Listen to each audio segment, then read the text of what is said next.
स्वागत है आप सभी का आपके अपने YouTube चैनल प्रिया हेल्प ज्ञान यूट्यूब चैनल पर। फ्रेंड्स, आज की वीडियो में बात करेंगे आउटसोर्स संविदा ग्राम चौकीदार PRD के लिए बड़ी अच्छी खुशखबरी है। रोजगार के अवसर पर और मानदेय बढ़ोतरी के अवसर पर मानदेय मतलब जो वेतन है वो समान कार्य समान वेतन के अवसर पर बहुत अच्छी खुशखबरी है। तो वीडियो स्टार्ट करने से पहले आप सभी से गुजारिश है, नम्र निवेदन है, चैनल पर पहली बार जुड़े हैं तो चैनल को सब्सक्राइब करें, वीडियो को लाइक करें, कमेंट शेयर अवश्य करें। चलिए स्टार्ट करते हैं कि वीडियो क्लिप। इससे पहले जो भी आउटसोर्स कर्मचारी हैं वो दिल थाम के बैठ जाइए, क्योंकि आपके लिए बहुत ही ज़्यादा अच्छी खुशखबरी होने वाली है। चलिए स्टार्ट करते हैं वीडियो को। सरकार ने प्रदेश में आउटसोर्सिंग सेवाओं को अधिक पारदर्शी, सुरक्षित और जवाबदेह बनाने के लिए ऐतिहासिक कदम उठाया। मुख्यमंत्री योगी आदित्यनाथ की अगुवाई में हुई कैबिनेट की बैठक में मंगलवार को कुल 15 प्रस्तावों को स्वीकृति दी गई, जिसमें कंपनीज एक्ट 2013 के सेक्शन 8 के अंतर्गत उत्तर प्रदेश आउटसोर्स सेवा निगम लिमिटेड के गठन को मंजूरी देना भी शामिल रहा। ये एक पब्लिक लिमिटेड कंपनी होगी जिसे नॉन प्रॉफिटेबल संस्था के रूप में संचालित किया जाएगा। दावा तो यही है, इसके माध्यम से आउटसोर्सिंग एजेंसियों का चयन सीधे विभाग नहीं करेगा, बल्कि निगम जेम पोर्टल के माध्यम से निष्पक्ष और पारदर्शी प्रक्रिया से एजेंसी का चयन करेगा। आउटसोर्स कर्मचारियों का चयन 3 साल के लिए किया जाएगा। कर्मचारियों को 16 से 20 हजार रुपए प्रति माह मानदेय निर्धारित किया गया है। इस निर्णय के माध्यम से सरकार ये सुनिश्चित करेगी कि हर एक कर्मचारी को उसका पूरा हक, उसका मेहनताना मिले, उसका भविष्य सुरक्षित रहे। ये फैसला न केवल लाखों युवाओं को बेहतर अवसर देगा, बल्कि प्रदेश में रोजगार और सुशासन का नया मॉडल भी स्थापित करेगा। ग्राफिक्स आपको टेलीविजन स्क्रीन पर दिखाते हैं, वो जो बड़े फैसले हुए, ग्राफिक्स दिखाइएगा। आउटसोर्सिंग एजेंसियों का चयन सीधे विभाग नहीं करेंगे, जहां पे संभावनाएं थी, कंप्लेंट्स होती थी कि मनमानी होती है। निगम के जेम पोर्टल के माध्यम से निष्पक्ष पारदर्शी भर्ती होंगी। कर्मचारियों का मानदेय 16 से 20 हजार रुपए प्रति माह निर्धारित किया गया। हर महीने 16 से 20 हजार मिनिमम। 26 दिन की सेवा ली जा सकती है। 4 छुट्टियों का जिक्र है। अमूमन ऐसा होता है। कर्मचारी 3 सालों के लिए अपनी सेवाएं दे सकेंगे। गर्भवती महिलाओं के लिए भी प्रावधान है। वेतन 1 से 5 तारीख तक सीधे खाते में आएगा। पहले ऐसा नहीं होता था। EPF ESI का अंशदान अब सीधे कर्मचारी के खाते में जाएगा। पहले सर्विस प्रोवाइडर के पास जाता था।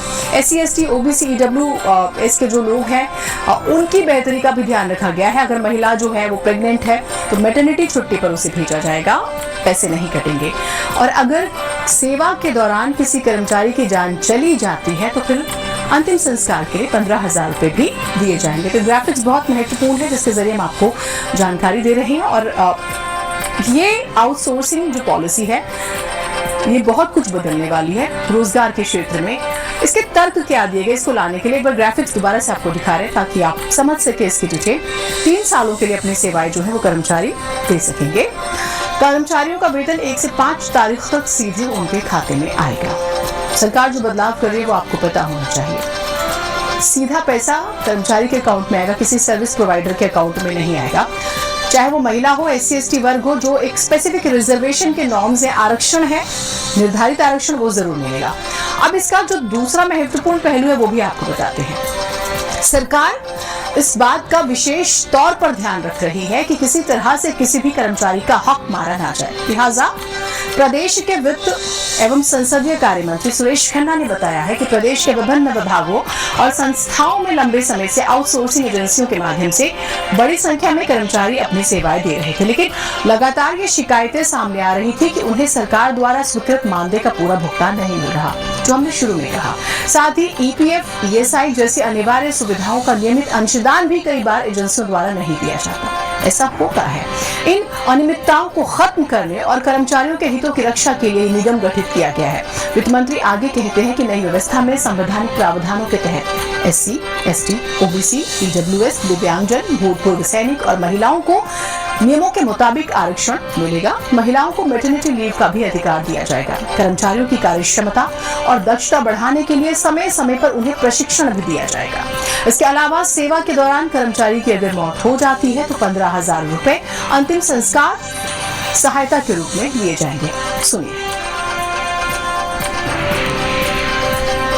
उत्तर प्रदेश आउटसोर्स सेवा निगम की कंपनीज एक्ट 2013 के सेक्शन 8 के अंतर्गत एक public limited company non profitable का जो गठन किया गया है, उसी के तहत उत्तर प्रदेश सरकार के विभिन्न विभागों तथा संस्थाओं में आउटसोर्सिंग के माध्यम से कार्मिकों की सेवाएं जो दी जा रही हैं उसको बेहतर बनाने के लिए आज मंत्री परिषद के समक्ष एक प्रस्ताव आया है।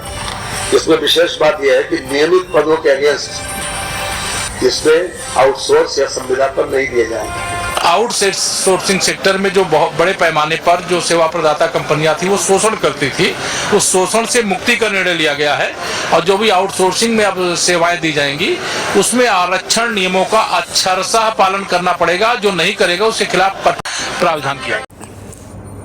तो आपने देखा बहुत सारी चीज़ें इसमें आउटसोर्स संविदा कर्मचारियों के लिए दी गई हैं। इसी प्रकार की जानकारी फिर से पाने के लिए चैनल को सब्सक्राइब, वीडियो को लाइक, कमेंट, शेयर अवश्य करें। Thank you.